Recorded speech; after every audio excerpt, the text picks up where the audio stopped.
Hey folks, Kilt-Man here, Kilt-Man at your services. How are you all? Hope you're doing very, very well.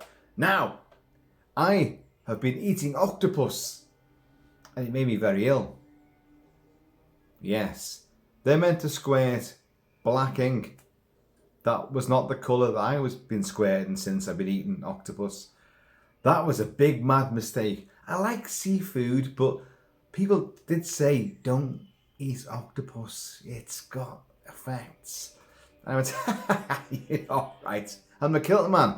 I've got a cast iron constitution. No, it would appear not. Octopus would be my Achilles heel or my Achilles tentacle. So I've not been too well. I'm not feeling too good right now, to be perfectly honest. So what I've done, what did I do? I went out and drank copious amounts of whiskey, and I'm now back home. I went to the pub. The Liverpool game was on. We were playing Man City again. We beat them. Yes. But yeah, I'm still a bit crook in the old abdominal departments. And I've drunk loads of whiskey, so now I'm drinking, this boring medicinal lager.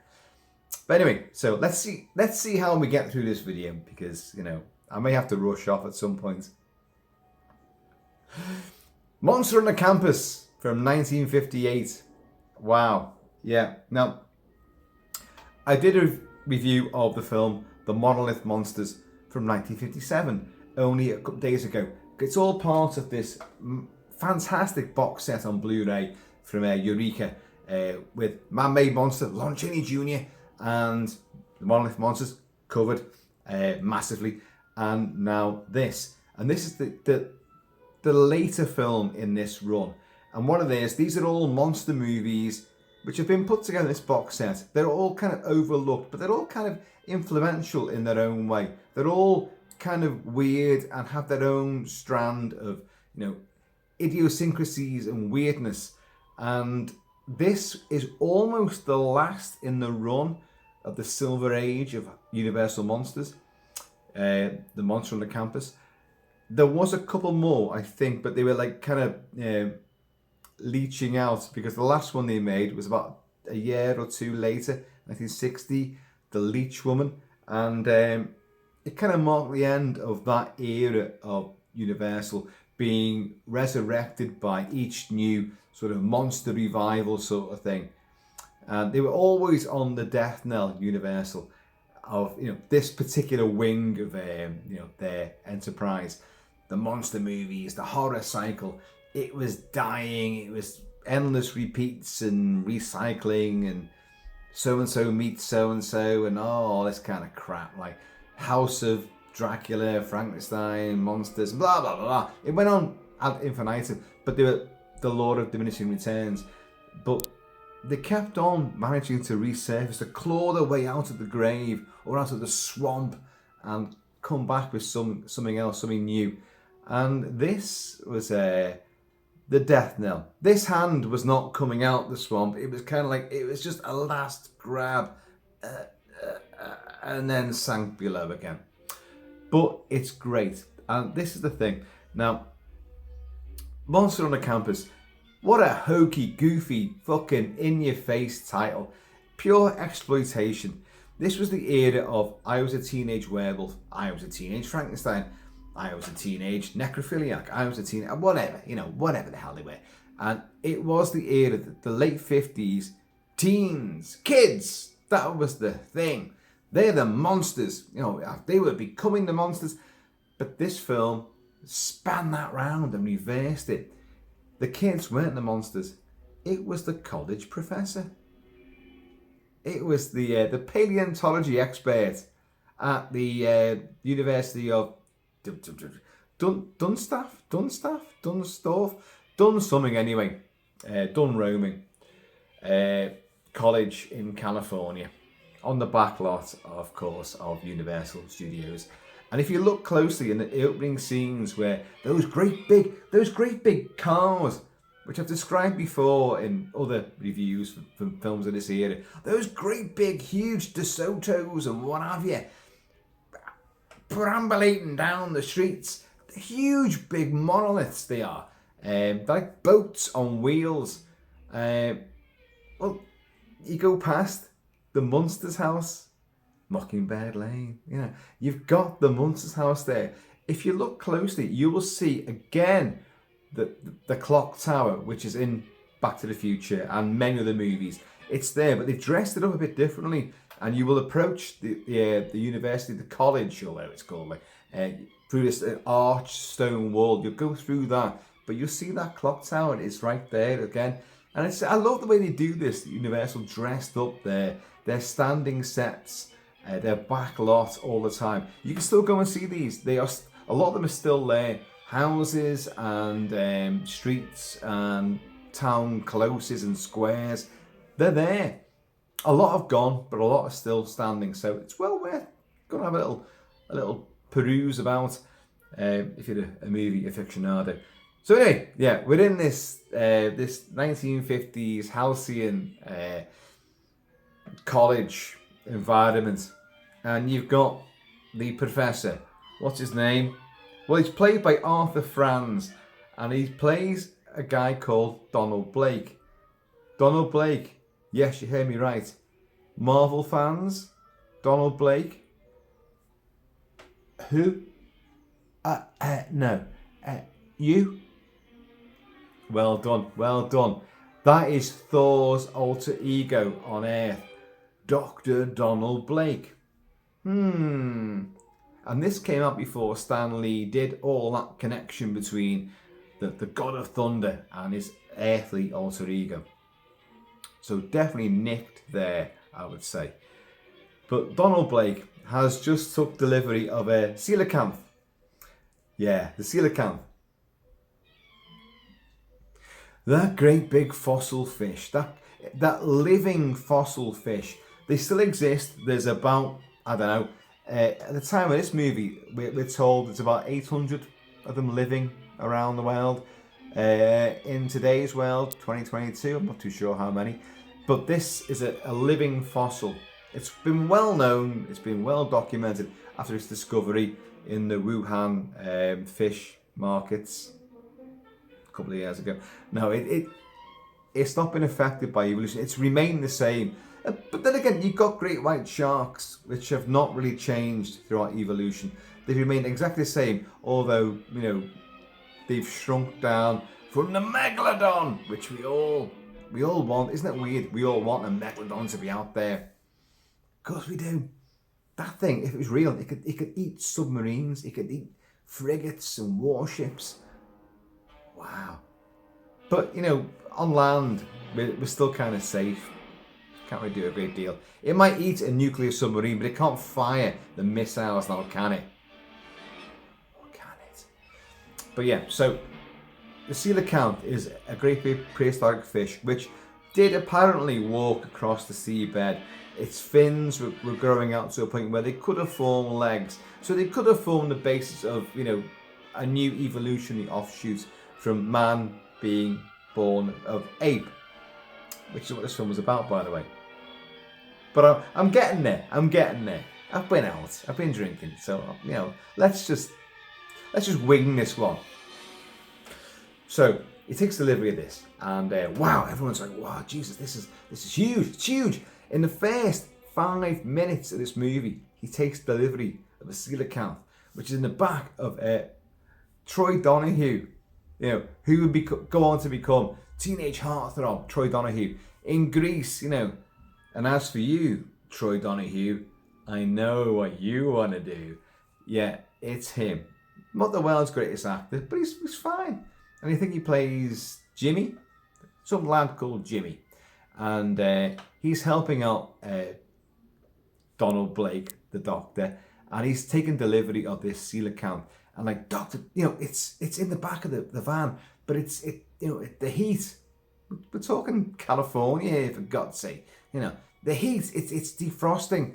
And he's got a big German Shepherd dog called Samson. Oh, dog, gorgeous. It's fucking gorgeous. I've had German Shepherds all my life, apart from what's sitting over there right now is a husky. That's the first husky. But if I can't have a wolf, I want something that looks like a wolf. German Shepherds, huskies. Yeah. the pointy ears and all that, like, and that profile, look like wolves. So I'm happy with that. But German Shepherds are the best. I hope you didn't hear that. Oops. Huskies are the best. Honestly, Huskies are the best. I'll pay for that one later. Probably about 3 o'clock in the morning. Now, so it's defrosting, but it's all leaking out. All the box, the crate it's in, all the stuff's leaking out. And Samson is licking, as dogs do. All this stuff's coming out, and it isn't just water. It's not just ice, this defrosting. There's all the blood and the weirdness of this coelacanth is leaking out, and the dog's licking this. Anyway, they bring it into the institute, the college, and like, oh yeah, thank you, Jimmy. Oh, hello, Samson, says Dr. Donald Blake, played by Arthur Franz, who is actually great in the role. We'll come on to more of this. But after a while, they bring this thing in, and but the dog's been licking this water, and all of a sudden the dog turns nasty towards, well, Jimmy, and also, as we discover, Donald Blake, who's like gotta be in his late 30s, early 40s. Although it's hard to tell. Guys in this sort of era, they look older than they really were. I don't know why they did that. This is like a thing in a lot of movies from these particular periods. They look a damn sight older than they ever actually were. And it's perplexing. So I'm not too sure how old he was when he made this movie. But he's an older guy. And but he's got, what's her name? Oh my God. Joanna Moore. She married Ryan O'Neill, and they had Tatum O'Neill as their daughter, and the son, who was also famous, is it Griffin O'Neill? I don't know. I say famous. He's not that famous to me, obviously. Now, she is the heroine of the piece, and but she looks older as well in this, and it kind of works in a way because he's not that young a guy. And she's not the college co-ed. She's not like this sort of blonde bimbo. She's got a more modern haircut. It's shorter hair. And she's definitely a bit of a hottie, but she's still she's older than you'd expect her to be. But she's, with him. I think they're engaged, fiance, and all that. And our introduction, well, as this thing's being delivered, our doctor, our anti-hero, is doing a mask. He's doing a mould of her face. He's got on it in his college walls on the big shelf. He's got all the ages of man as these maquettes, these faces, these masks. And if you look closely, you've got Piltdown Man, which, as I'm sure you all know, is a complete and utter hoax. Piltdown Man did not exist. It was exposed as a scientific hoax because what they'd done, they put like a gorilla jawbone onto a human skull and said this was like the missing link. This is like an offshoot. And but they've got that now. By the time this film was made, any scientist worth his salt would have known that was bullshit. But I kind of like to think that maybe it's a bit of an in-joke. That well, okay, you've got Neolithic, you've got Cro-Magnon, you've got Piltdown, blah blah blah blah blah blah blah blah, and then fucking loads. Then you've got Modern Man, and what he's trying to do is he's trying to do Modern Woman. So our first introduction to I forget her name, Joanna Moore. I don't like you forgetting that because she's not the sexiest woman in it. That's why. Probably that's why. And this, it takes the mold off and there she is, and she's got bits of the plaster all over her face. And this is going to be the modern woman. Now, a lot of people always say that Arthur Franz in this is he's brusque, he's nasty, he's unconvincing, he never smiles, absolute tosh, old tosh. In these opening sequences, he's dead friendly, he's super smiley, he's amicable, amenable, he's obviously in love with her. And there's other women that seem to have the hots for this guy as well. And you can see why. He is a nice, likeable chap. As the film progresses and the events of the story unfold, he will obviously become a different person and become, antisocial and angry and angsty and weird. But that's because of what happens, which we're coming on to. So, anyway, he's got this mask now, I'll do this.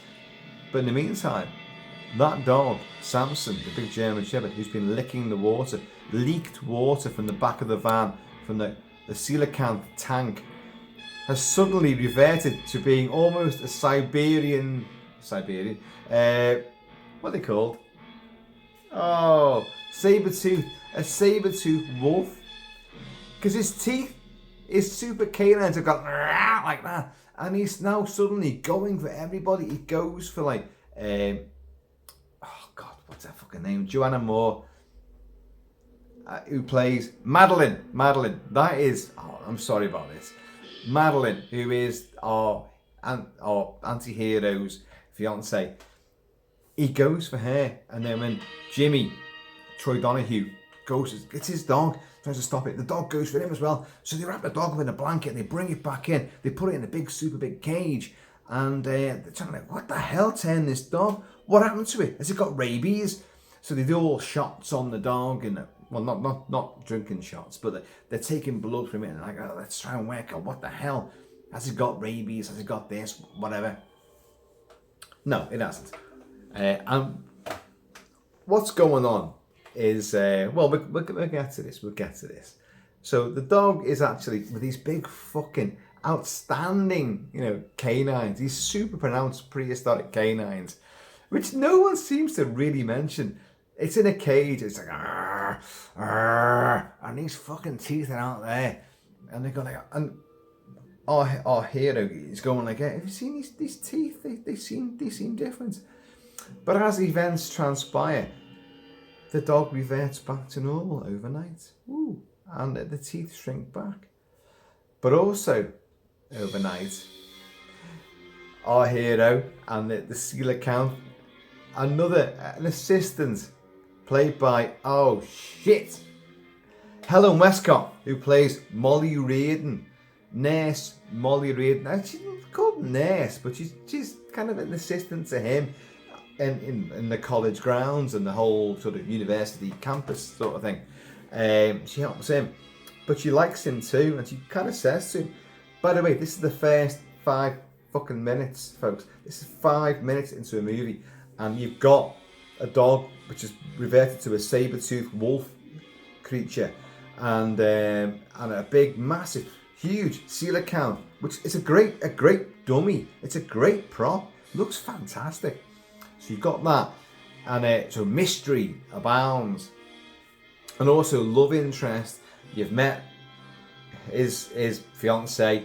We now know that this nurse fancies him as well. Oh, by the way, his fiance, her dad is the big doctor in charge of the entire science division of this campus, this university. So he's a big wig. And anyway, he's talking to Helen Westcott, nurse Molly, and my God, she's the one that you fancy, without a doubt. I fancy her more than Mrs. Ryan O'Neill, beyond any shadow of a doubt. And let's transport this back into the refrigerator. It's all melting down here. I've got a lot of work to do on this. And he puts his fucking hand in the mouth of this sort of razor-toothed, prehistoric fish. And what do you expect's going to happen? As they lift it into the refrigerator, he goes, oh, gee, ah. And his hand's been bitten by a dead fish, gee, oh my God. And like, Nurse Molly's going like, oh, have you got a first aid kit? No, I haven't. Well, I've got one in my car. Because you always carry first aid kits in your car. Well, you should do. It's probably a wise manoeuvre to have. But back in 50s, California, did they really? Well, she's got one. But then again, she's a nurse, so perhaps it makes sense. So she runs out there, and she is gorgeous. That's the thing about her. But she's got a really terrifically horrible hairstyle. And it's just, it's all pinned one way and slicked back. That it just, it does not do any favours. But it's of the era. So she goes out there and she gets this, and like, he begins to fall sick.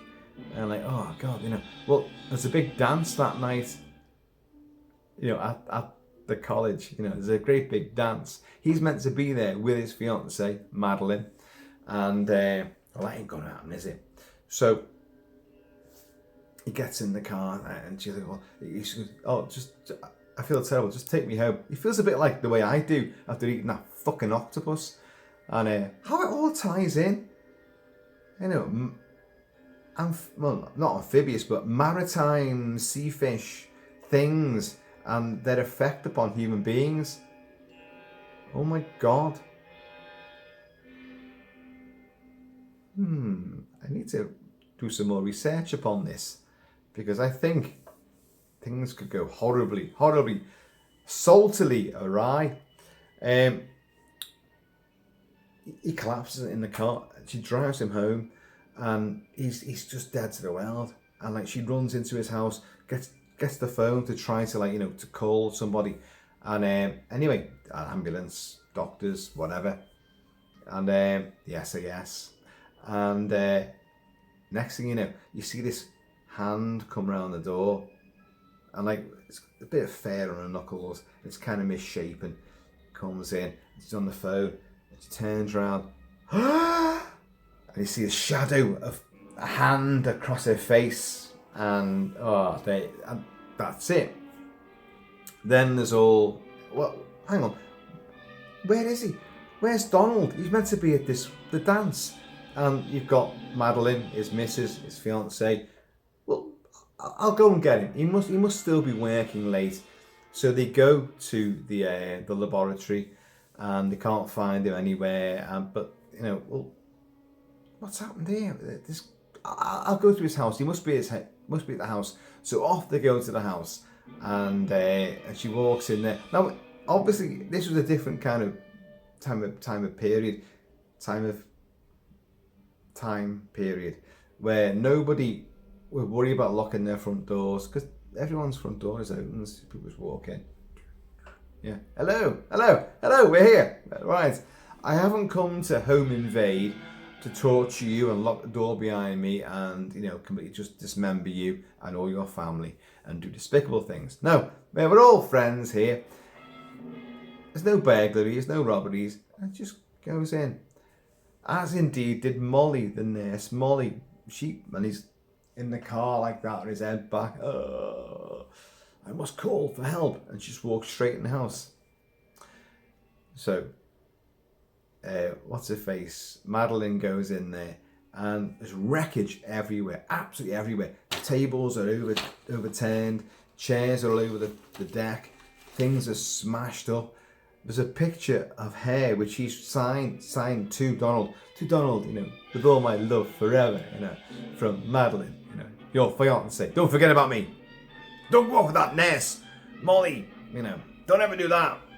And it's been ripped in half, right through the face, ripped in half. And she finds his jacket. What the hell? And then she goes out. She hears a noise outside, and she goes outside. And on the lawn, there he is. And he's like writhing around on the deck. Oh my God, he's all over the show. And then she picks him up and like, what happened to you? And he's like, I don't know. And they turn around, and in the background, you've got Molly. Oh my God, Helen Westcott. The gorgeous Helen Westcott is hanging from the branch of a tree by her hair tied around the branch, hanging there with her eyes glaring, just dead. Oh, fucking hell. It's a genuinely shocking moment. They call the police arrive, the police lieutenant. You'll see a lot of him and a lot of his entourage, because a huge police procedural will take place. And my God, and they cut her down, and she got a bit of a gash on her neck. Oh, Jesus Christ, it's a shocking scene. She's hanging from her hair, folks. Where the hell did that come from? Now, and a great thing, I discussed the film from the same box set, the Monolith Monsters, only a couple of videos ago. And people get turned to stone by the monoliths. But the way it's filmed, they are moving. Their faces, their cheeks, their jaws, their lips, their eyes slightly move before they freeze the frame to make it look like. But Hello Mascot, oh my God, she hangs there from her hair, and her eyes are wide open and staring in absolute horror. And they cut it down, and in one, all one take, they bring her down and slide her down the tree. Her eyes, her face do not move. She is fucking amazing at doing that. That takes some severe work. Watching these films all the time, as I do, the amount of people who were meant to be dead and their chest is moving up and down, you accept it, that's all right. But when you see someone who actually acts dead and with their eyes open and their face, their lips, their chest, nothing moves. Christ, in a one-take shot, that is incredibly well done. God, I genuinely wish that she was the main female protagonist of this movie, because she's a better actress. In all of the 10 minutes that she's in the movie for, she's a better actress than, I keep forgetting it, Joanna Moore. And I keep forgetting, because she's not that memorable. She's not, she's pretty, but she's older, which I said before. It makes sense. She's a bit of an older bird, which kind of works out with, an older, sort of anti-hero. So, but anyway, Hello Mascot.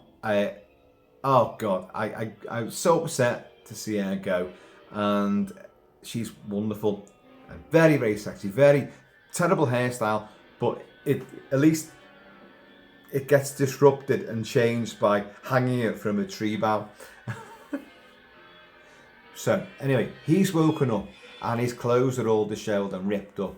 And what happened? Well, so the police obviously assume, hang on, she left the college with you, came here, she's dead, you can't remember a fucking thing. Prime suspect!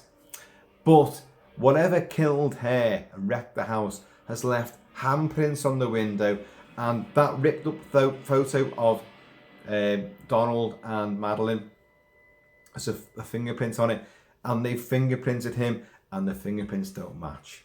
So even though he was the prime suspect, they're kind of like, oh, well, there was a third party here. Someone else was in here, because it certainly wasn't him that did all this. So he's got away with it. The dog. Samson, the dog.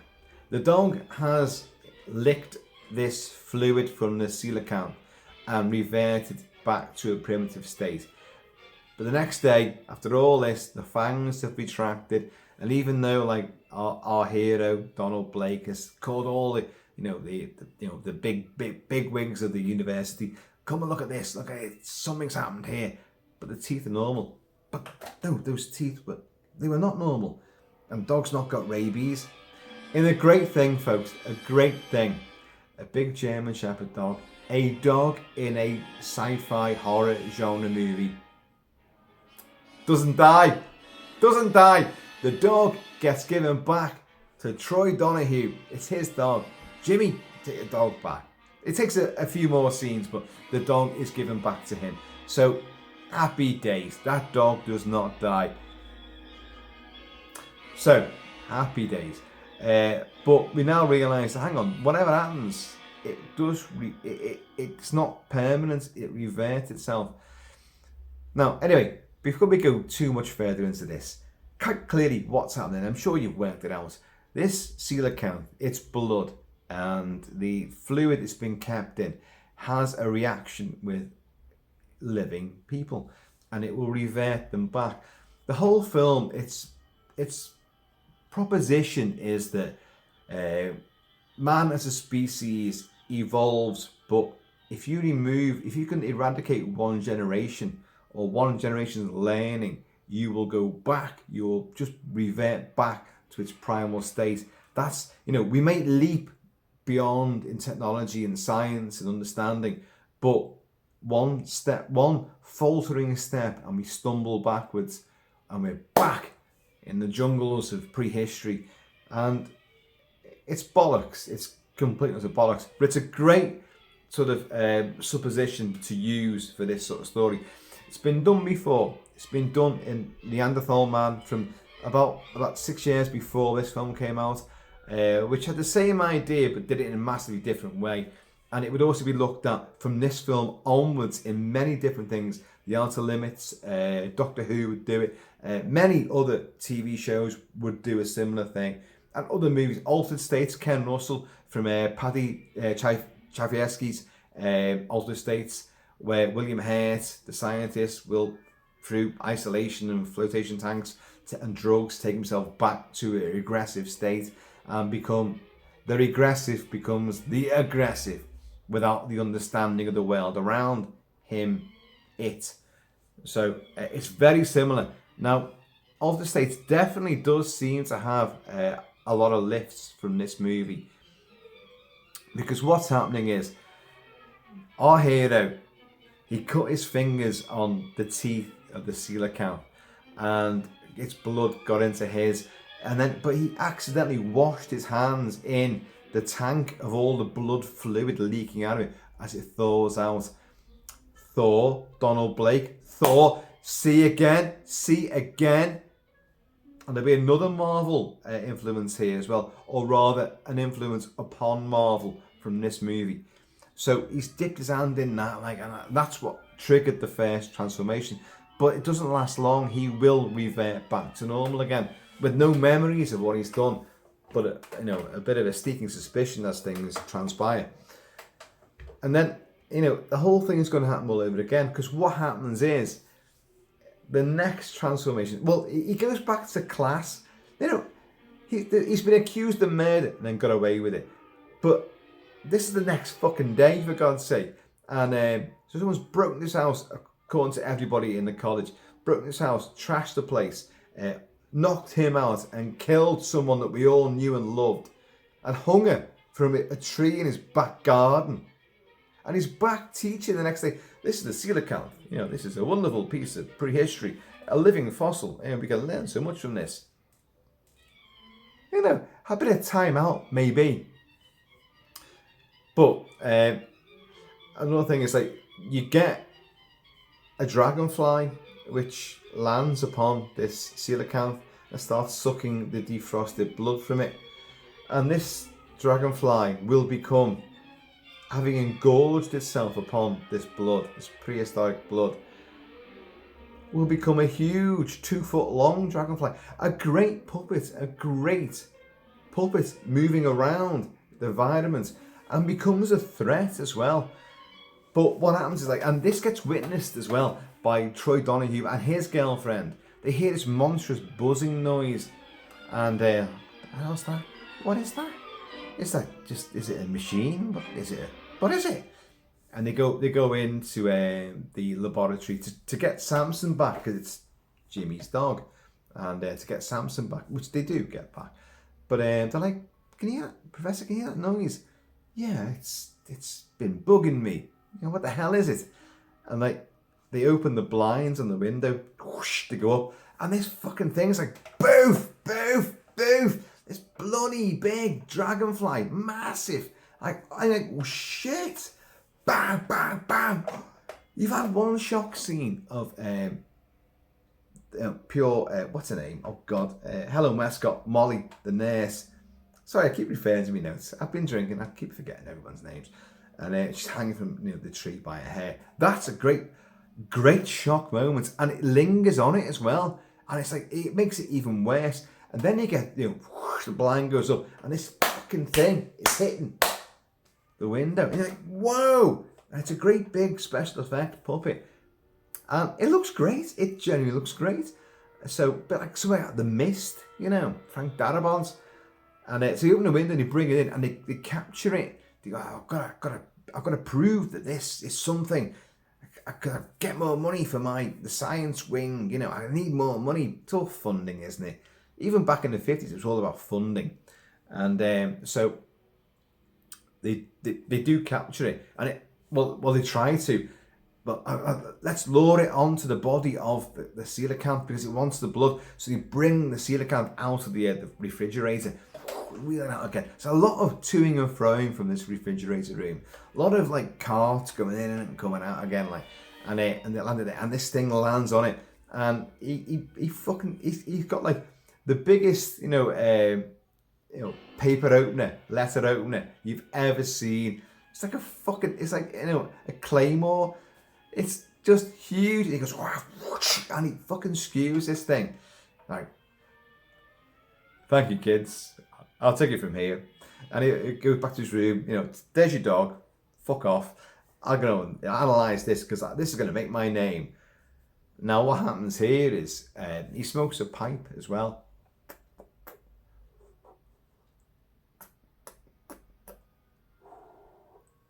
Gandalf. And miraculously, some of the blood that he stabbed it through and skewered it to the seal account. And when he brings it back out, somehow or other, some blood from that seal account drips into the end of his fucking pipe. It's like, he sniffs it, looks at the end. What? And yes, who is it that killed Nurse Molly? It was him. Who is it that's going to go on the rampage again tonight? It's him. Because if the dragonfly and the dog can revert back to primitive states, then the human being can too. So the whole point of this movie is he is reverting to a caveman. Looking not too dissimilar from one of these motherfuckers here.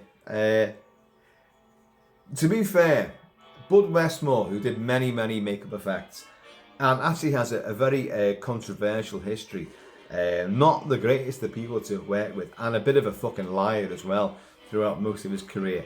But his department did the makeup effects for this movie, and I think it's a guy called, I wrote it down, Kevin,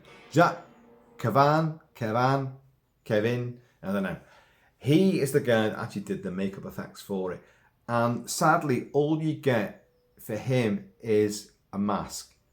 I mean literally a mask. There's no appliances. It is just a loose fitting mask. And you can see his eyes moving. You can see the gap between his eyes, his normal face, and the mask he's wearing around his face. Now, that's not a bad thing. It does look effective. But the mask that they use is clearly a derivative of the one that Boris Karloff wore for Abbott and Costello meet Dr. Jekyll and Mr. Hyde.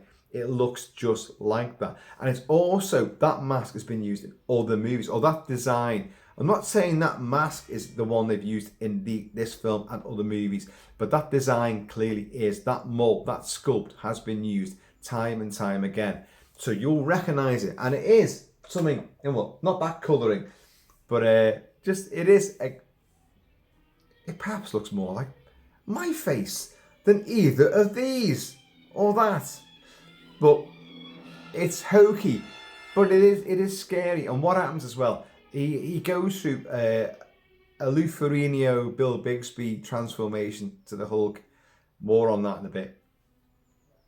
So like his clothes will rip, his pants won't, but his clothes will rip. And big fairy bits and big shoulders will come out and all that, and and this mask will be on, and they'll be running around, and but you only get that till the end. You only see snippets of that and shadows on the wall when he's transformed during the early hour of the movie, and but it still does work. It still works. Now we'll come on to more of the actual monster side of things. But, that's who's doing it.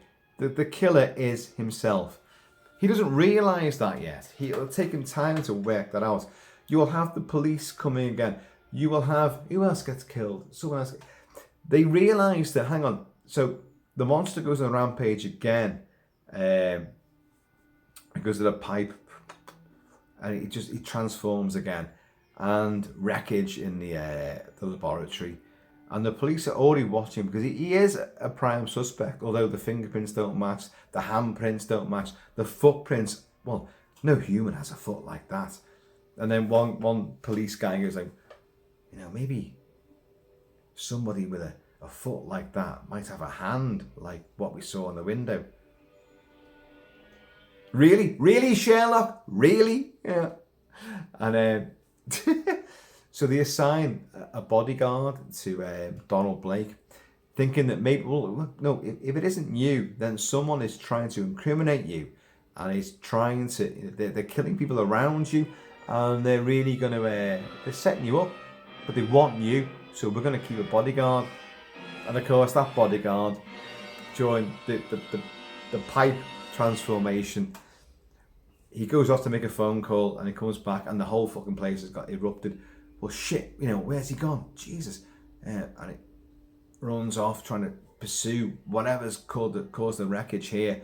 And you'll see this shadowy, hairy, ape-like figure coming out the bushes, and like, and he'll fire a shot, bang, and then go off pursuing it. Then he'll go to like police phone box E23. Yeah.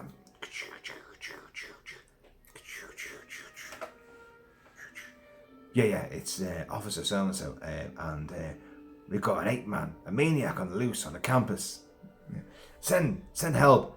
But what you're seeing in the background is a shadow coming towards him across this path, and it's clearly a beast man thing walking towards him. And he turns around and he caps off a couple of rounds, bang, but then you see a big hand go on his face and drag him out of shot. So he's killed. But the police all reckon that, no, it can't be. There's no way on earth that it could be Donald Blake, because our detective here would have tore him in half. And you can see the struggle that took place. Look at all the footprints everywhere and the wreckage. There was a fight here, a tour de force. And he got a couple of rounds as well, like blah blah, all this kind of stuff going on. So he gets away with it scot-free every time. But in the meantime, he's now piecing together, hang on, we saw this massively engorged dragonfly. The dog reverted to its primitive wolf-like saber-toothed state. The science is fucking hokey. Of course it is. And so he's now realizing something to do with this seal account and this blood. So he makes a phone call to, unbelievably, where he got the seal account from, Madagascar, the island of Madagascar, right? Okay. So, and a huge point made about this. Now, all the scientific bigwigs, the ones who run the college, are getting a bit pissed off with him and saying like, no, look, I saw a dragonfly, fucking 2 foot long.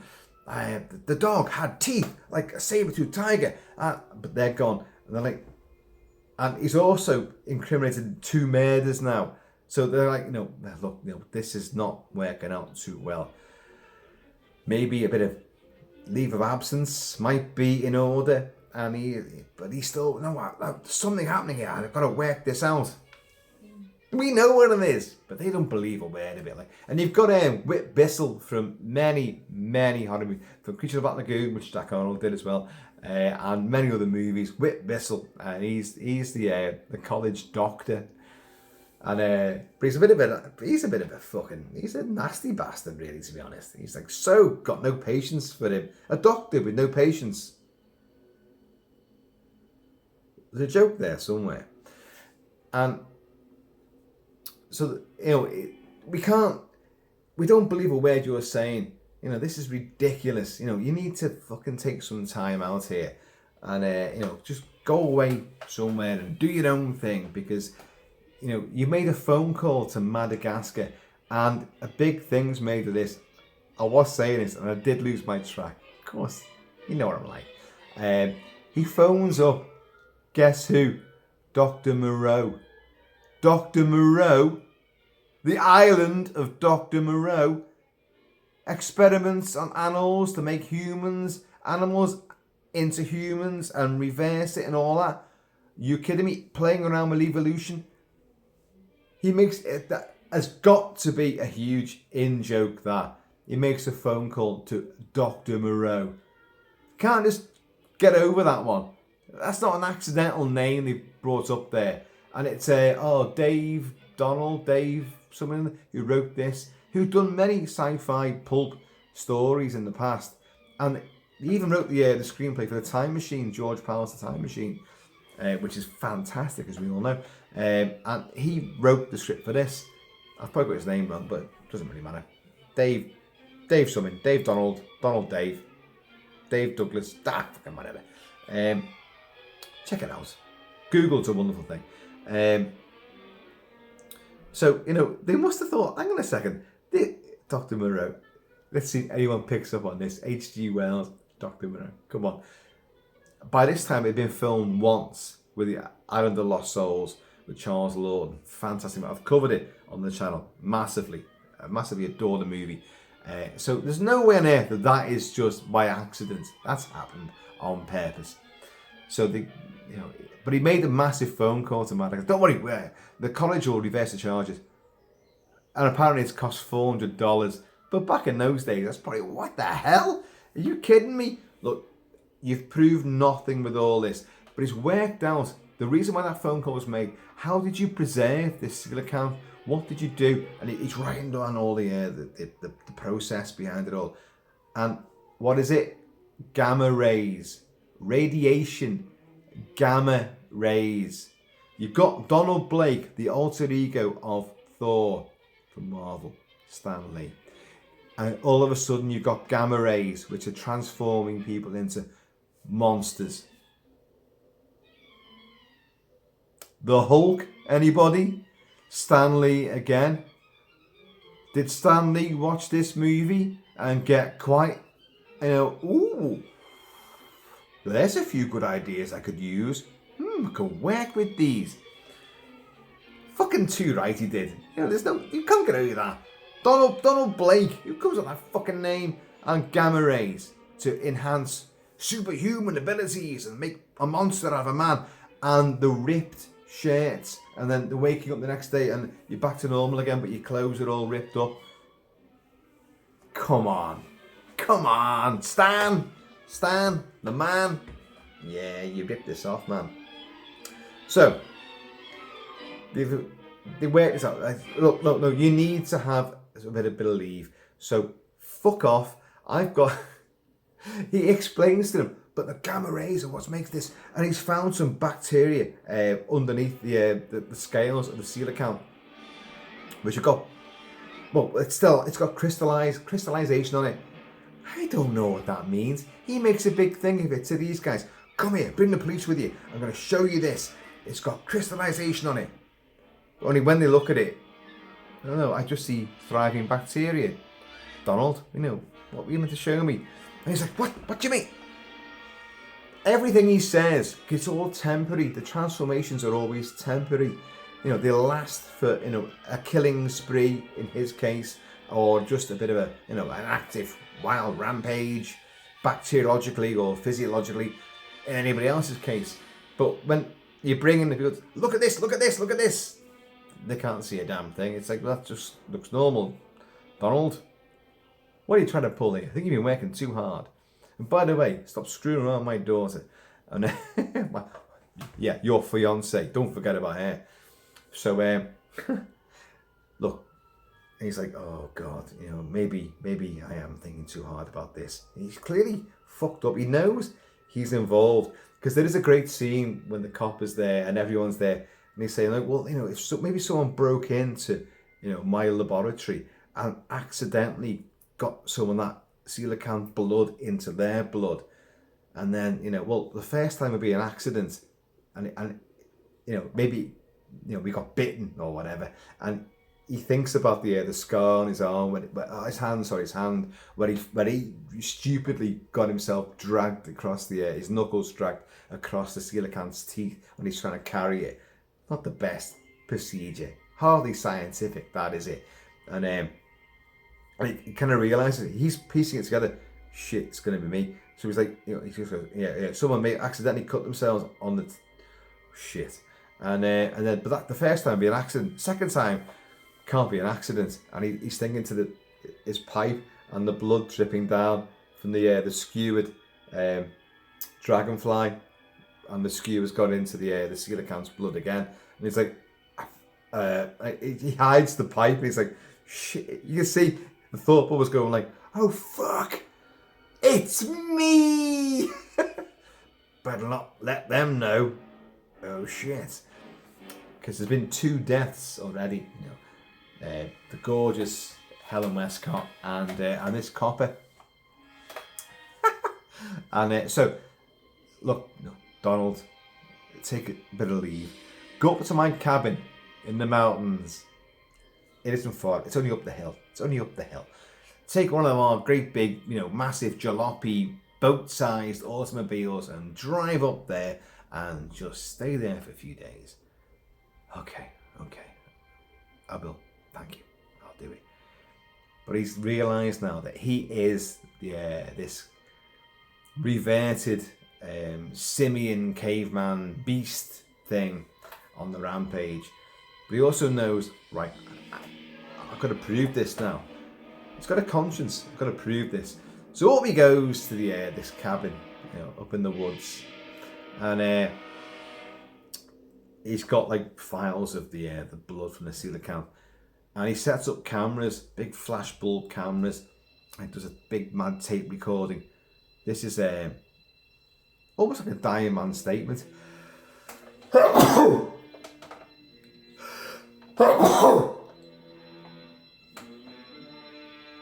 Well, I do apologise. Maybe that's part of the octopoid poison, which is coursing through my veins.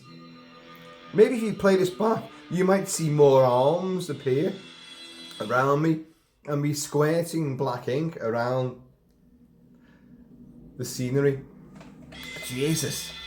But don't eat octopus. Do not eat octopus. It's not good for you. Unless you're Chinese or of other some kind of like eat whatever and don't give a fuck and contaminate the entire world sort of personality. Don't touch octopoids. Jesus, wet. I'm not well. I am not well, folks. But I'll soldier on. So he's up there and he's doing a tape recording. He's explaining, look, I'm going to prove this to you. And in the middle of his recording, as has happened to me a few times whilst doing these, he's recording and he hears bang, bang, bang on the door. It's like, fuck, gotta pause it. And it's the ranger, it's the local forest ranger. Hello, I just saw the doctor's lights were on. I just didn't know the doctor was going to be here. He's not here. It's just me. He's given me the place for a few days, if that's all right. Well, yeah. Who are you? Well, I'm Dr. Donald Blake. And he's like, oh, the guy incriminated all those murders. Okay. Yes, that's me. Just a fucking door in his face. Goes back to his doings, the tape recording, resumes that. And he's got these cameras set up with tripwires so that he's going to inject himself and he knows he'll transform into this caveman. So he does that. Says his basic farewells to the world, like injects himself, and then but we don't see the transformation. We hear the rampage and the stuff goes flying, and then you see him in the room. You don't see the transformation. Or do we? We do. Sorry. We do see the transformation, and it's the first time we do see the face transform. Sorry, I forgot about this. I thought it was the end transformation where he reverts back, but so, and if you pay attention to that transformation, and by the way, it's nowhere near as accomplished as John P. Fulton's effects for Lon Chaney as the Wolfman, of which this film has so many comparisons. But we'll come on to the overall sort of dissection in a bit. It's it's a lot cheaper looking, to be honest. There's a lot more frame dissolves, a lot more sort of intermediary processes and individual images, but it's not as effective. It goes on too long, and there's just too many slight bits. It's not quite as fluid, but there is one in this transformation in the shack there where it happens, the mountain hut. If you look at it, there's one shot very early on in the transformation where he looks just like Jack Nicholson. And of course, Jack Nicholson has the face of a wolf, and he is Wolf in the film, Wolf. And when the sides come down and the grin begins, that is here. That's in this transformation here, which I think is great. And he reverts, and he's just like, well, he's not the man. And you got the shoulders are out there, and it's Eddie Parker is the stuntman who plays all the monster scenes. Yes, there's huge controversy over this, even to this day. Is it Eddie Parker or is it Gil Perkins? These two guys they would swap and change, playing Frankenstein's monster, Wolfman, blah blah, mummies, whatever. They would do the stunts for all the Universal movies, but Eddie Parker is the guy that was on Universal's cards for pretty much every film in the 50s. He was there again and again and again. So we believe that it's Eddie Parker playing the Cro-Magnon Neanderthal. That's two different fucking, I don't know, ages, I know. But the caveman version of Donald Blake. Because all of a sudden the shoulders come out. Sleeves are ripped to buggery, the kecks are fine, but it's all fair and bits and bobs. And this fucking mask, the Dr. Jekyll and Mr. Hyde mask. And suddenly you see him and he's like, oh, what the hell? And he's snagged up in these tripwires for the cameras, to set the cameras up. There's one over there on the mantelpiece, there's one here on this table. So, and he's like, oh, and the flash is guffing, like, oh, Jesus. You know, but doesn't say that, obviously. And he's throwing chairs over. He picks up a hatchet, which is great, you know, great. Because there's a great shot. We already know that he's broke out the laboratory, so he knows about glass. But and he's like, he's tapping the walls and the door, and he can't make out door handles. And he gets the glass, the window, and he just puts a fairy fist through it. And then the cross piece of the window frame, he just goes, fuck off. And the whole window just goes, bah, bah. And it just looks great. It's like, boosh, breaks the glass. Right, fuck off. Takes out the cross piece, the whole lot goes down. Really looks great, you know. And he springs out there. Now, in the meantime, what's her face? Madeline, you know. Oh, God. Joanna Moore, Mrs. Ryan O'Neill, soon to be, has realised that, hang on a bit. So the story about this giant dragonfly, because Jimmy, remember Jimmy and Samson? Jimmy's got a girlfriend, and they are the ones that witnessed this fucking big, huge dragonfly with Donald Blake. And like, after hearing all about, you know, his classes are being cancelled, and like, because they're part of his student class, and like, well, you know, he's also incriminated in like a double murder mystery. Is he going crazy? And then he heard about this. They go and see Madeline at her father's house, the guy that runs the university, and they say like, no, I don't care what anyone's saying about Donald Blake. We saw that dragonfly. It was real. It was there, and it was this big, you know, says Troy Donahue.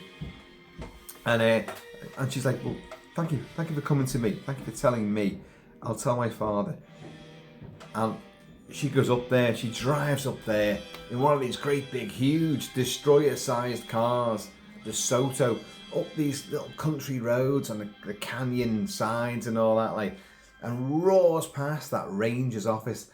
He sees it. He's like, oh, what's going on there? Interesting. And she goes up there, but of course he's now exploded out of the house and is now on the rampage, going around the mountainside, through the hills and all that, like in his big, you know, plaid shirt, his big lumberjack ripped up shirt, and his huge pumped up shoulders. Eddie Parker, like, and giving it loads. He's got the hatchet as well, you know, he's got this fucking hatchet as well. And anyway, as she's driving up, suddenly in the headlights, she just sees him. He's like, oh, he's there. And, he's like, oh. And she's like, ah! Fucking turns the car over, goes down the side of the hill, rolls it over, and she's unconscious. Now, you watch these scenes where he comes to get her, he goes for it. He picks her up, the typical image of some monstrous bastard with a gorgeous babe in his arms. He's holding it. Where's he going off to? Well, he doesn't kill her because, well, he doesn't kill her at this stage. And he rests her down. And then she wakes up and she sees him and she screams and he goes for her again. Now you watch the scene where he goes for her again. Holy shit. Now you can put this down to Eddie Parker, like not being able to see through the mask very well. Or is it Gil Perkins? Who knows? Not being able to see through the mask too well. And with his fairy paw, he grabs her by the scalp and he fucking throws her back. And she's turning around and she's battering him like that. Look at her face. Holy shit, she is in agony. He is pulling her hair from the roots and she is genuinely terrified. Whether it's a mask or not, she's got this fucking beast man attacking her. Action! And oh God! And she's like, and she's fucking hit him. Jesus Christ! It's genuinely frightening because he's going for it, and it reminds me a lot of Lon Chaney and what's her name from the original Wolfman movie? I can't have forgotten her name now.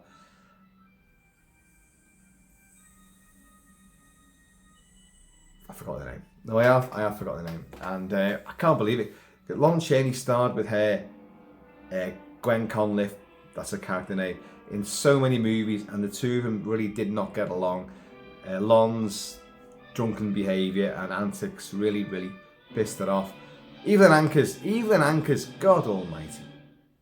When you look at the end of The Wolfman, where he attacks the love of his life, Gwen Conliffe, played by Evelyn Ankers, and he goes for it, and he's fucking throwing around, and he's going, and she's like, oh God. And that's genuine. He's really going for it. When you look in this, Donald Blake, Arthur Franz, yeah, checking the names. He's pulling, well, it's not him, it's Eddie Parker pulling around by her scalp. Jesus Christ. And then she gets away from him and she runs down the hill, runs through the woods, down the hill. And that her car, that DeSoto, you watch, she smacks her leg badly into it. Bang, in one shot, bounces off it and still runs into the cabin, her father's cabin. Oh my God, she really has. She's hurt herself. You can see that's not fake. She's been flung around by her scalp by him, and then she smacked her leg into this fucking huge tank of a car. Oh my God. And Evelyn Ankers got flung around by Lon Chaney Jr. And, you know, it's the similarity is tremendous. Now, in the meantime, the forest ranger has caught up with him. He's gone back. He's phoned the police, or police procedural group, and the doctors from the university, her dad as well. So they're all on the way up, you know, and they're all on a stage bound, but all moving backgrounds, you know, back projection and all that. And we're on the way up there. And he goes back, have you got your gun? No, I didn't have my gun because I've got it now. I'm going to go back up there. I'm going to find him. And he does find him, and he puts a bullet into our anti-hero, who then gets that hatchet from out of his belt.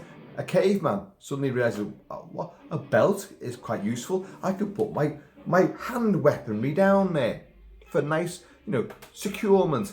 He pulls that out, fucking throws it, and he gets the cop, the forest ranger, right in the head with an axe. And he's like, oh. Now, for 1958, that was strong stuff. You don't see any gore. In the film, there is blood. There's blood in various scenes, but it's not like fucking spraying out anywhere. But that shot, alongside Nurse Molly hanging by her hair from the tree branch, and her eyes just staring, and then her eyes not blinking at all as they bring her down. Super shock. That big, humongous, prehistoric dragonfly, bang, bang, bang against the glass. Jesus Christ. And then you get the axe in the face, and he goes, oh, like that. It's very reminiscent of Hammer and the Curse of Frankenstein. Christopher Lee gets shot in the head with the rifle, and he goes, oh, like that. And the Kensington gore splurts down his face. Oh. No one had ever seen anything like that up until that point. Now, that was in colour, and that was the year before this. That was 1957 when that was made. And that, in lurid Eastman colour, that broke the mould. This is a cheaper Universal International picture. It's still Universal, but it's Universal International, which was the later offshoot of Universal.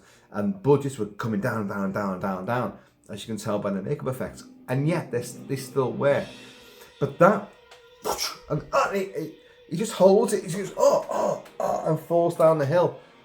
You're like, shit, he's just put a hatchet right through some guy's cranium. Jesus Christ. But it's very similar to Christopher Lee going, like that. And he goes, like that, and falls away. Very similar and very shocking at the same time. So anyway, she gets back into the house, and she's like, obviously shocked. Her clothes are all ripped up, and she's like, she's gonna try and phone help and all this, like, and then suddenly she turns around, and it's our hero. He's reverted back to normal again, and he's like, Madeline, stay. It's me. And she can't quite believe that. Are you all right? I thought he killed you. No, I'm fine, and you'll be all right now. And then she sees the bullet wound in his shoulder. He's like, yes, I am the monster. And I am the monster. It's all recorded here. There's photographs. In the meantime, well, our hapless, the doctors and the heads of the university and the police chief, they're all driving up in the big fucking steering wheel, and they get the flash camera, big bulb, the old press kind of thing. They get the film out of that, and he starts developing it. That's proof, because he's wearing the same fucking. No one seems to realise he's wearing the same fucking clothes as the killer, and it's all ripped up as well. Like anyway, so but his muscle, his caveman muscles and bulk burst through, and they develop this picture, and it's him going with this mask on. Look, it's me. I told you, it's me. I'm the killer. Look, I can prove this to them, and we've got to end this now. And that's what they do. That's what they do. They all arrive, and he will say, look, I know who the killer is. I can get the killer for you, and you can destroy the killer. But Donald, what are you talking about?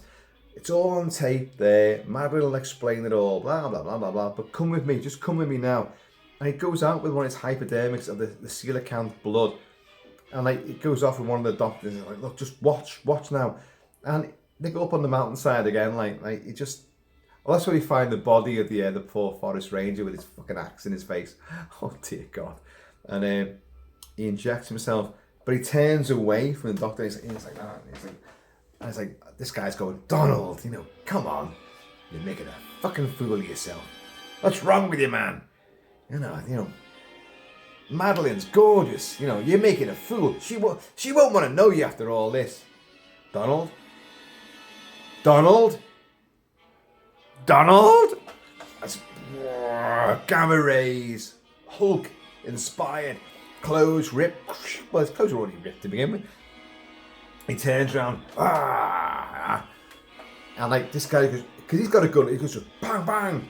And then he runs down the hill, and the copper and the other doctor and they pump more bullets into him. And he does like a, well, Eddie Powell does Eddie Parker, sorry, does a massive tumble down the hill, ends up in his ditch, and they all get there and they all look at him, and he reverts back to Donald Blake, and they're all like, and the film ends. Tragedy. A human metamorphosis tragedy. The film is tremendously good fun. I absolutely get a kick out of this movie. The science is ridiculous. Fucking ridiculous. There's no two ways about that. It's all over the show.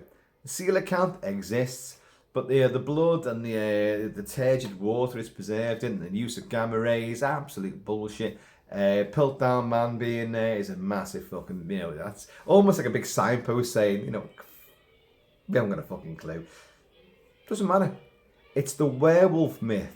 It is Dr. Jekyll and Mr. Hyde. It plays into the two genres. He transforms in very Wolfman-like werewolf-style transformations, and then goes out and kills, and then wakes up completely unaware of what he's done, and guilt-ridden, and just the mystery of who is the killer.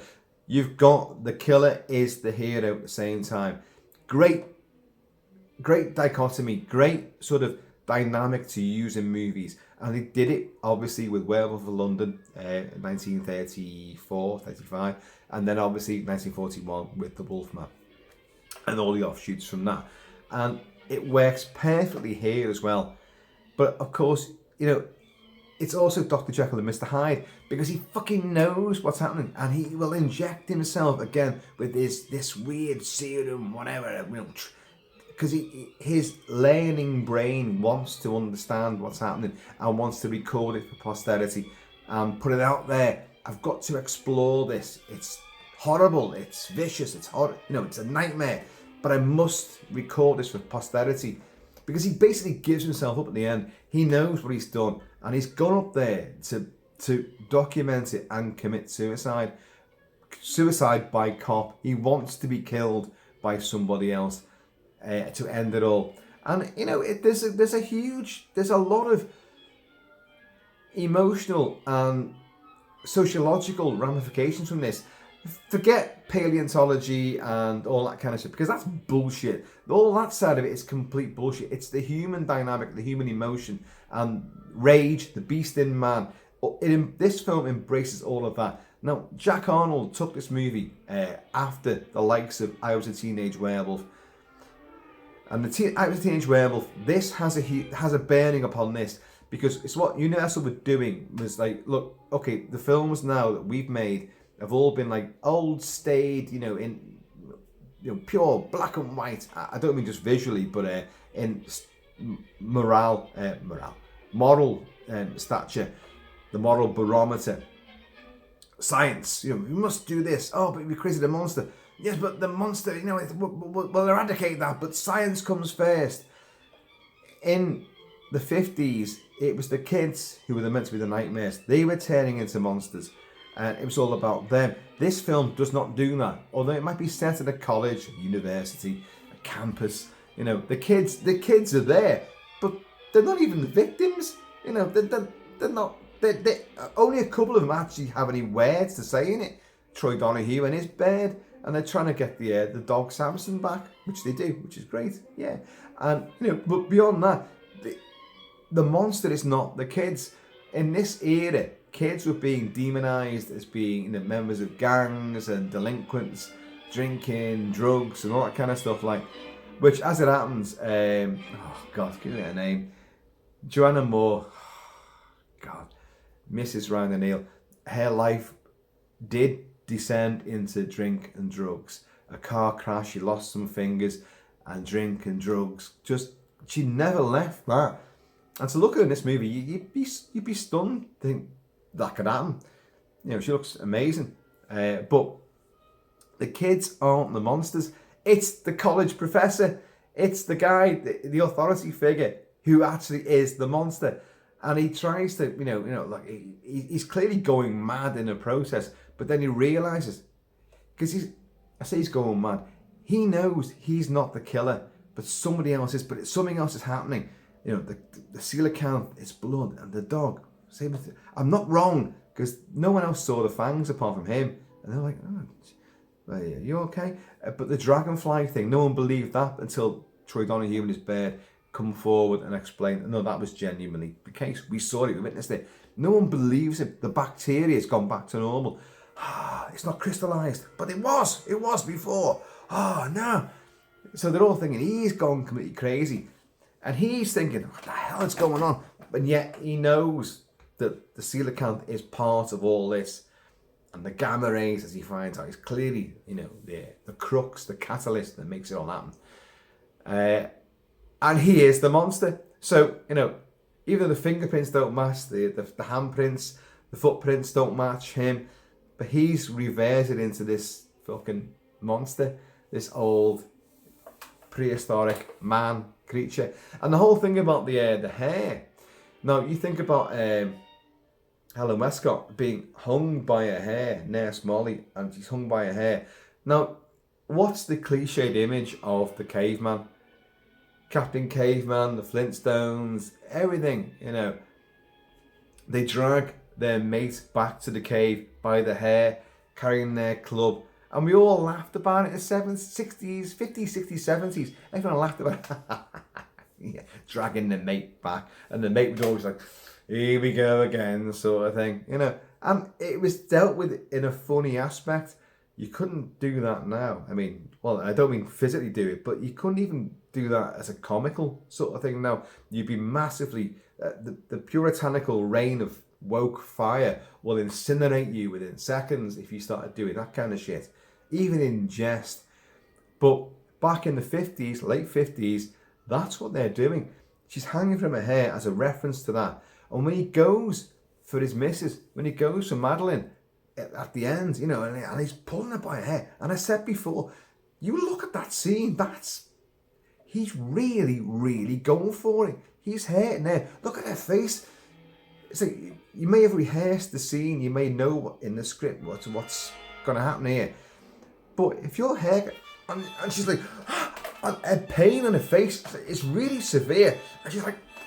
She's hitting back. Really makes that scene splendidly vivid and like pure visceral and a shock, you know. So that again... The girl hanging from her hair and then going for the hair... That seems to be a bit of a, you know, a reference to the caveman dragon. I don't know. It could be. People have written about this and said this, but I kind of do think that's the case. The effects. Well, I said about, you know, Bud Westmore's in charge of the studio, but did he do anything with this movie? Did he fuck? He does nothing. For most of the movies, Bud Westmore did nothing. He would actually actively, you know, bring in people who were the best and say, like, just work on this mask because the PR company are coming in. We're going to do a press review. Just work on it now. Work on it. And then, oh, well, they're here. Right, get out the back door. Go. Move. And he'd stand there in front of this mask, which they'd done. And which they'd done, not him. They go, yeah, I worked on this and I created this and blah, blah, blah. He was an absolute bullshitter. And he did come unstuck. A lot of people have come out and said, like, you know, what a fucking liar and a charlatan he was. But his name is still there in the credits. But it's, what is it now? Jack Kerman, who worked on many other movies with him, including Creature of Black Lagoon as well. And he had done the mask for this. Now, the mask is not the best. It isn't. Can't lay claim to it being that successful. But you have got some shots in shadow where it kind of looks a little more effective. And on some old video sleeve covers and posters, you have a different look for the monster, the creature. And apparently, because I've read into all this, apparently there was an earlier makeup design which they released, a design, and that's what they used for publicity. And so there was a different look for this creature. Now, the way it looks in the movie, I don't mind it. Even though you can quite clearly see there's a gap in the mask where the mask is sitting there and there's a gap between the latex and his skin. And his eyes are moving around with shadow inside the mask. Doesn't bother me one iota. Not one iota. It still works. It's still scary. It's still, you know, bestial and hairy and the flared nostrils and all that. Would I say ape? No. Would I say primitive man? You can see where they're getting it from. It's definitely derived from all the imagery that we have of that sort of look.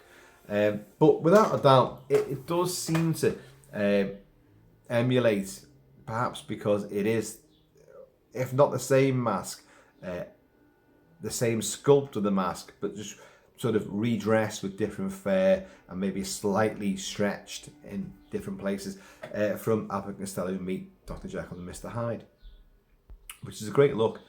And you've got to remember as well, like Dr. Jekyll and Mr. Hyde, the Frederick March version became a very bestial sort of ape man look, so like a regressive, because that's what the story of, you know, Robert Louis Stevens' story of Dr.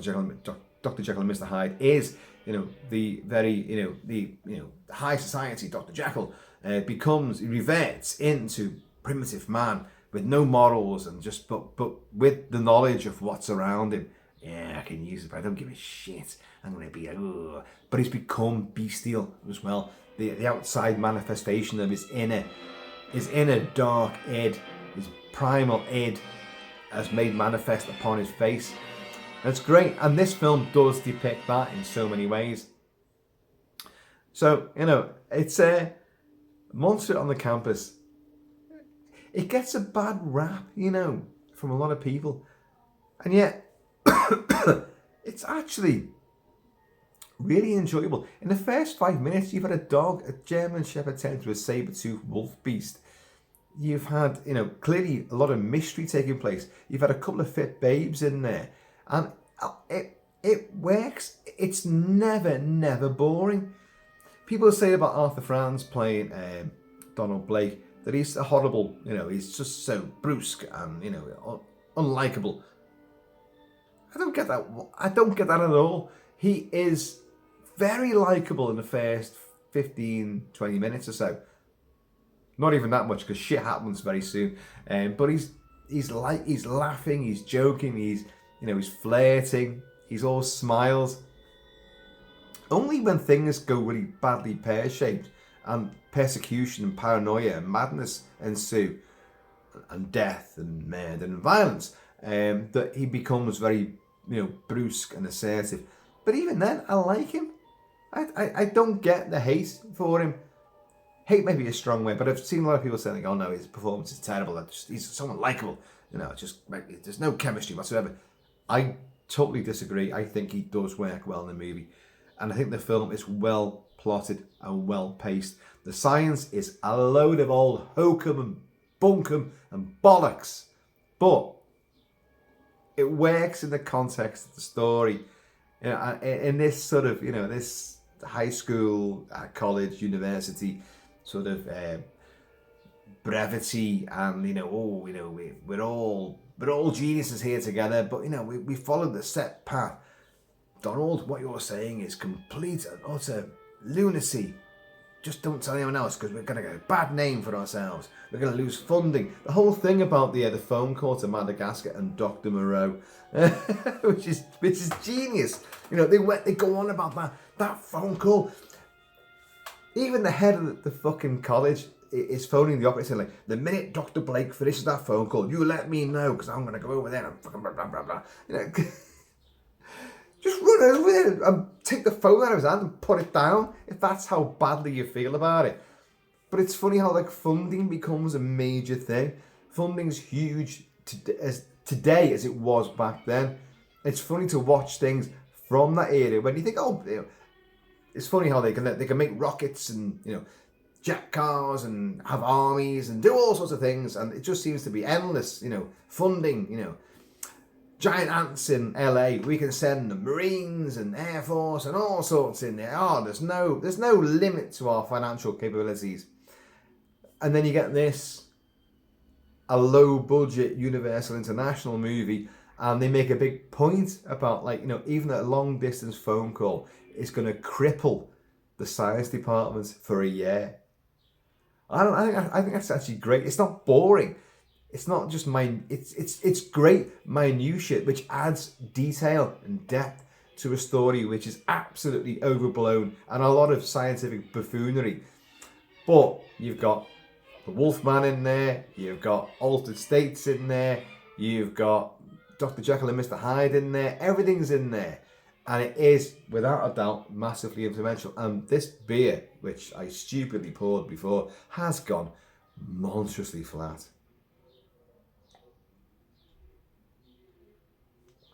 And yet, it matters not, because we're going out later anyway. So, we'll be replenished with liquor afresh. I do love this movie. It is surprisingly violent. There's some shock aspects to it. A girl hanging by her hair, and the fact that her eyes do not move, do not blink, and the look. And they say as well, apart from the autopsy report came back, and apart from a few cuts and bruises, there's no real injuries. She died of fright. Now, really, that actually is more shocking because of what happened to this fucking thing. Just tied her up there. What was it going to do with her? And she's just died. Then he's collapsed and reverted back to his modern human form. Oh God, there is all the talk about. He says it in the movie. You know, we're only one step away from being reverted back to what we were, our primal state. There's all this sort of talk, and he's setting his ways about. But you know, fuddy duddy, you don't want to change. You want to move with the times. And well, they're kind of making a point that he won't move with the times. He's going to actually go. He's going to go back with the times. He's going to go back to what they used to be to prove his point. You know, it's just that's a bit, you know, of sort of narrative character dynamics and sort of plot devices which just make things kind of gel together in the writer's mind. But it kind of does work at the same time. As I say, folks, this film is absolute hokum. But it's great. There's violence, there's shocks.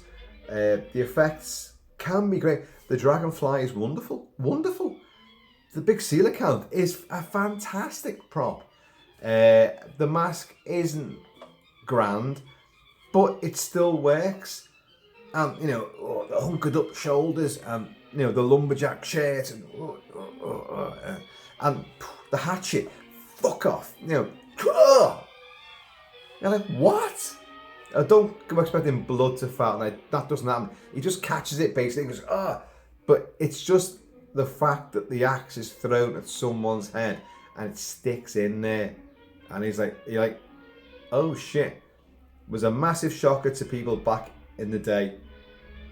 And because even looking at it now, in our older mentalities, and we've seen all the head explosions and disembowelings and people having their guts ripped out and throats ripped out and torture porn, all that sort of stuff. When you look back on films from this period, you don't expect to see violence on that kind of degree. And it isn't even that violent, but it's only a PG. The whole box set, which I'm discussing, and this movie itself is a PG these days. And yet it does have these shock elements to it, which always really make it more alarmingly effective, because you don't expect them. If you're going into it fresh, looking back on, like, you know, these are quaint old cozy movies, oh shit. So anyway, folks, gotta drink this.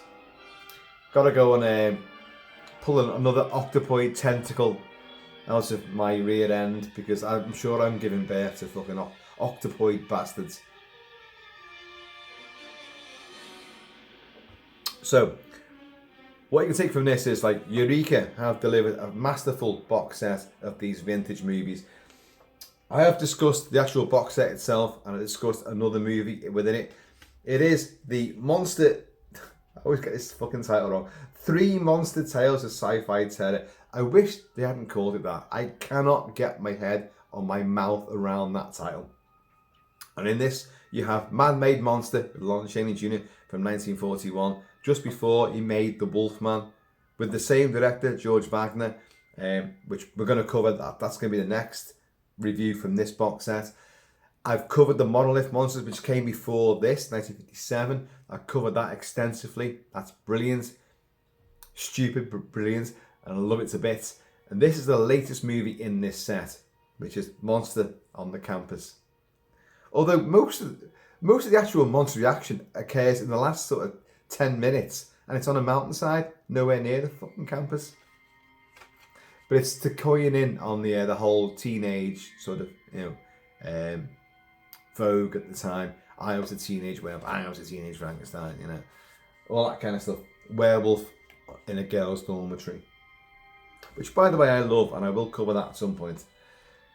Oh, note to self, stop making promises, Kilt-Man. You always say, I'm going to do this, I'm going to do that, and you never fucking get around to it. Anyway, folks.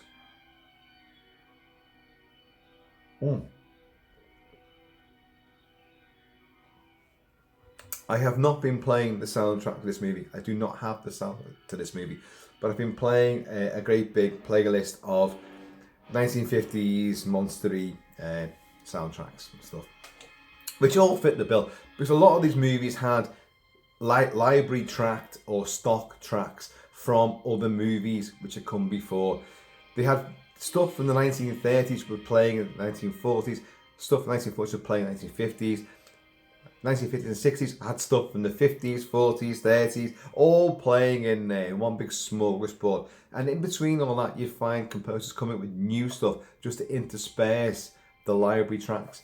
And they're all great. They're all mysterioso and wonderful and bravura. And this film does have some great percussive and brassy, shrill effects when the shock moments take place. Big roar, and you're like, whoa, fuck. Like when the dragonfly hits the window, bang, bang, bang, in its huge state. It's all great.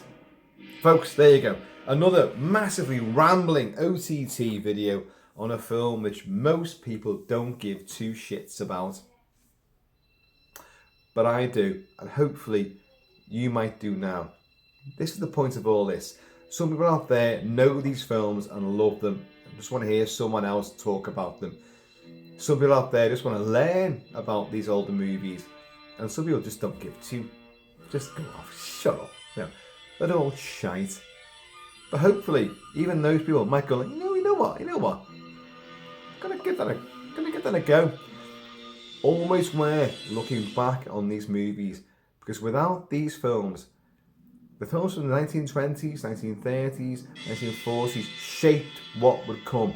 The films from the 1950s from Universal in this particular genre, sci-fi and horror, would mark the end of a huge era, and yet the atomic age had changed things.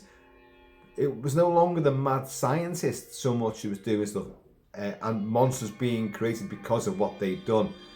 They themselves were becoming the monsters because of what they were doing, and other stuff from outer space and from splitting the atom was creating mutant ants and spiders and all sorts of things. So it was a different era, and it shaped what would become the 60s and the 70s. And now, in this day and age, fucking anything goes. Anything goes. And long may that continue. But so long as we still got all these avenues back to the past, and we can rake them back in and enjoy them and see, you can see what the influences were upon them and how they influenced films afterwards. And that's always fascinating to watch and appreciate. Folks, there you go. This is a review which lasted longer than the movie in question. Hardly a surprise there with my prattling gob. Folks, I have been always Shelby Kilt-Man. Please do keep it Celtic, keep it Celtic. I'm about to go out again and get even more drunk, but there you go. So please be happy, be safe, and just be yourselves. And if anyone sends you a coelacanth, for fuck's sake, don't put your hand in its mouth. Those teeth are still sharp. And then don't wash the wound in all the sludge, the gamma radiated sludge it's been preserved in. And then don't smoke a pipe. Don't do it, because bring the beast out in you. Wait for the full moon. That's a better breed of beast. I'm gonna see you all. Namaste.